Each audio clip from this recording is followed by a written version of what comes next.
When it comes to measures for improving the accessibility of our cities for persons with disabilities, we tend to think of only ramps and railings. But what measures are needed to make our cities inclusive and accessible for a wider range of persons?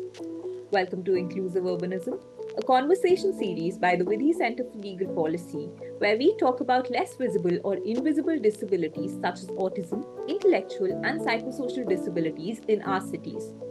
Featuring self advocates and experts in disability rights, urban planning, and policy, these discussions aim to foster a deeper understanding of how our cities can better accommodate and include persons with disabilities, especially invisible disabilities.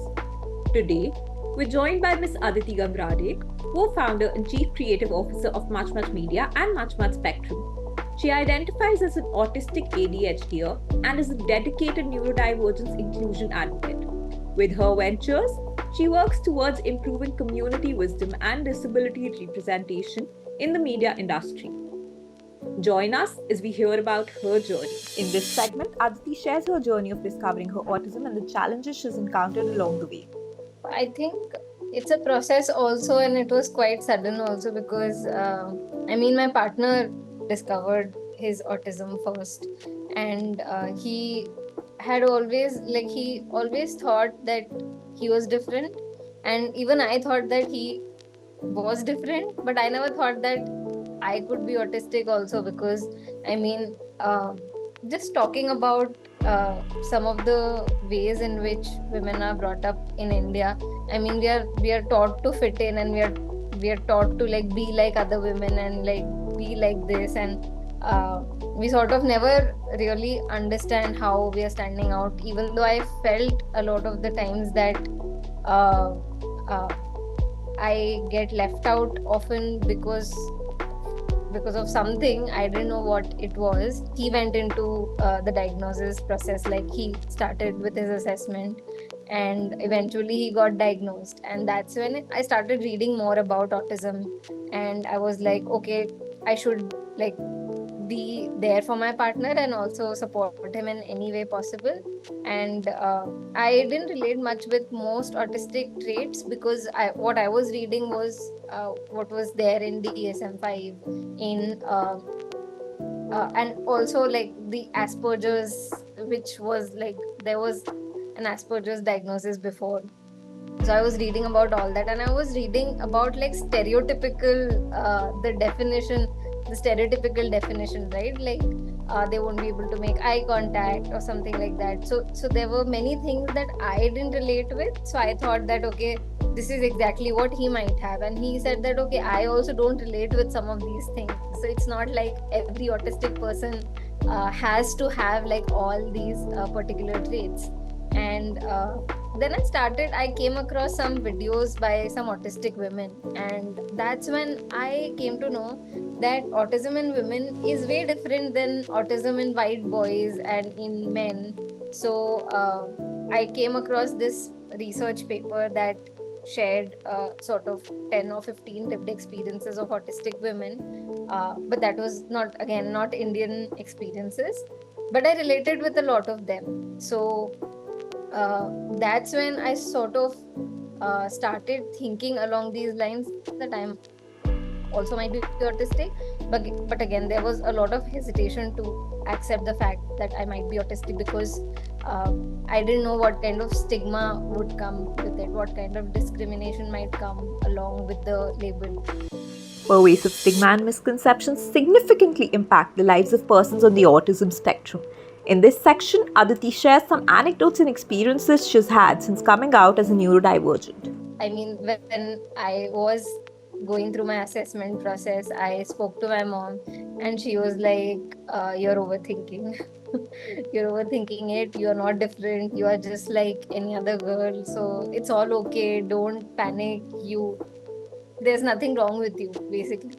That's what family thought. And because there is like very limited understanding about autism, so I also remember like when I shared it on my stories on Instagram, um, some people were very welcoming. Some people were like congratulating and stuff, that congrats on this realization, But some people started ghosting me. Some of my friends like literally stopped talking to me. Like when you tell them that you're autistic, they don't change their own perceptions about autism. They think that okay, you are weird, or you might say something which is not appropriate or something like that. So that is what people think about autistic people.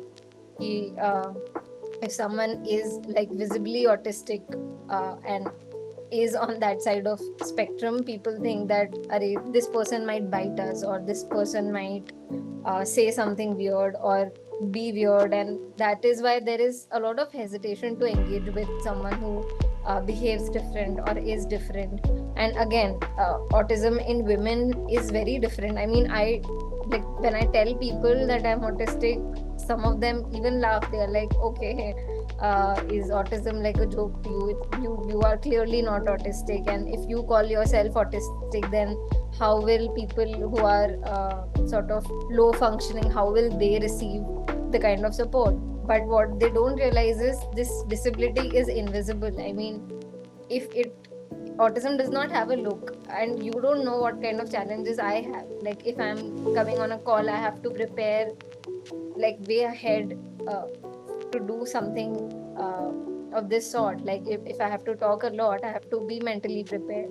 There are like communication challenges that are very real, and people think that it's just a made up thing.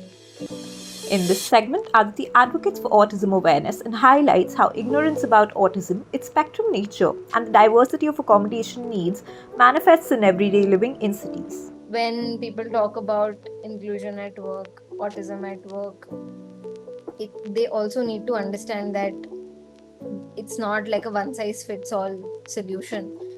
Because I mean, for me, my accommodation needs might be very different from some other autistic person or any other autistic woman also in particular, and it's dynamic. It changes every day. So on some days I might be in a state of meltdown, and I might need to be alone and work alone in a corner. And on some days I might be very active and very chatty and able to do a lot of things than on other days. While talking to so many people, and especially parents, we realized the kind of challenges they go through. And with respect to schooling, with respect to providing therapies, and acceptance in general, like they are facing so many challenges. People will randomly, like strangers will come up to them, and so many people told this particular one thing that people, like when my child was looking different, was behaving differently, so many people told us to go to a baba or to get a particular homeopathic treatment for this. Some people also went for some very harmful therapies, some unverified therapies in India to get rid of that particular disability. And disability is not something to be cured, especially autism and intellectual disabilities are not something to be cured and can't be cured. When you travel, there are very little accommodations for people in the airports, and don't even talk about railway stations and buses and other means of transport, because I mean, some of us need predictability, right? And people think that बस तुमको flight में तो बैठ के जाना है. Why do you need to know so much about it? Why do you need to know about it like prior to a month? And why do you need assistance on the airport when you're able to walk, when you're able to function well? Why you like getting panicked is the word they use, but sensory sensitivity is something that is very real. And seeing so many people around and being in crowded spaces and having so much stimulation, like literally when you look around there is so much happening. Your ears are like constantly on fire because like there are some announcements happening, people are talking around, and like when you even go through security checks, people like us, people who don't seem autistic, are supposed to like manage it all very well.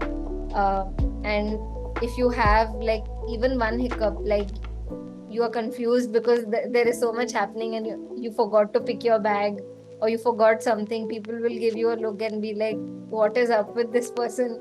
So that is something that happens a lot. So I think like not just making these accommodations possible for like very few people, but also understanding that okay, it's a wide spectrum. And I have seen this at so many airports, that if there is a person like who's like clearly autistic or intellectually disabled, has some sort of neurodivergence, and is talking to themselves or are saying something loudly, people will like immediately everyone in the room will start looking at that person weirdly, like what is wrong with this person.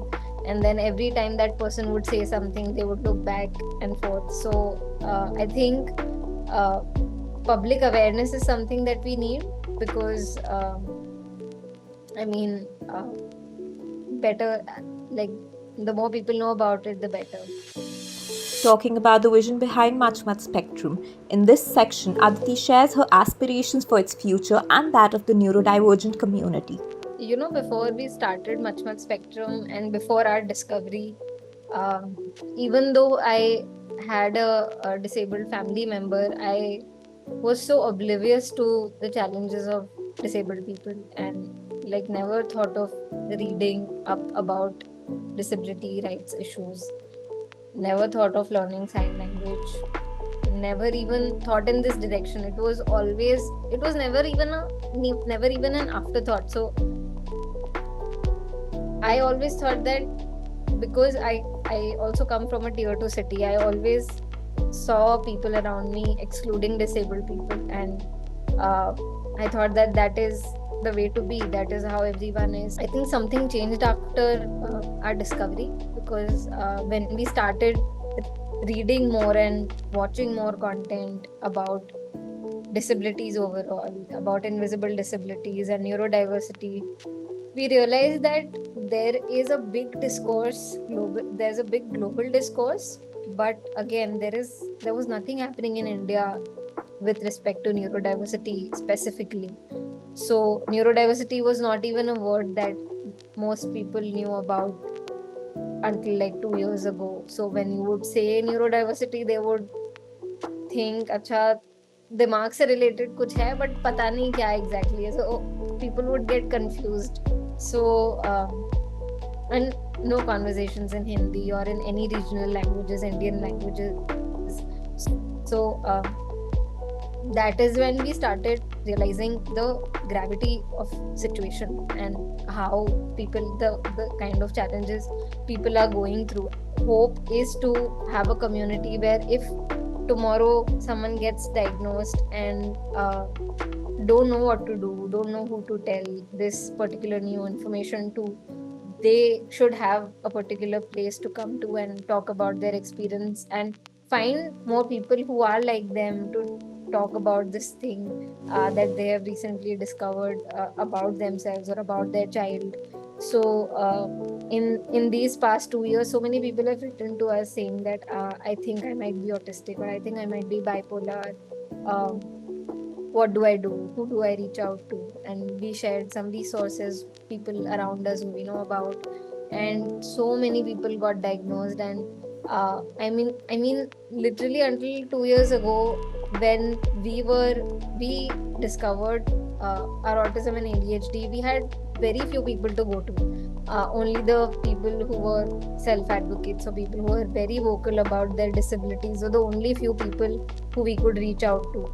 And now in like when we post about something, when we share a particular post or a reel, so many people comment on those reels, and they find someone else who lives in India or who lives somewhere else in some other country who has a similar lived experience, and so many people are becoming friends through our page. So that is a big victory for us. I mean, just connecting people is something that was really important, because for the most part of our lives, for me and my partner, we felt we are the only ones who are like this. And I mean, something might be wrong with us, because nobody else experiences this, and like it's weird or something like that. So now our aim is to not let any child, any adult, or anyone who is different feel like they are alone in this, because so many people are there. Thank you for tuning in. We hope Aditi's journey and perspectives have enriched your understanding of neurodiversity and inspired you to think differently about inclusivity. That's all from the Inclusive Urbanism Conversation series. For more information, please check out the working paper series on inclusive urbanism available on Vidhi's website. Thank you for joining us.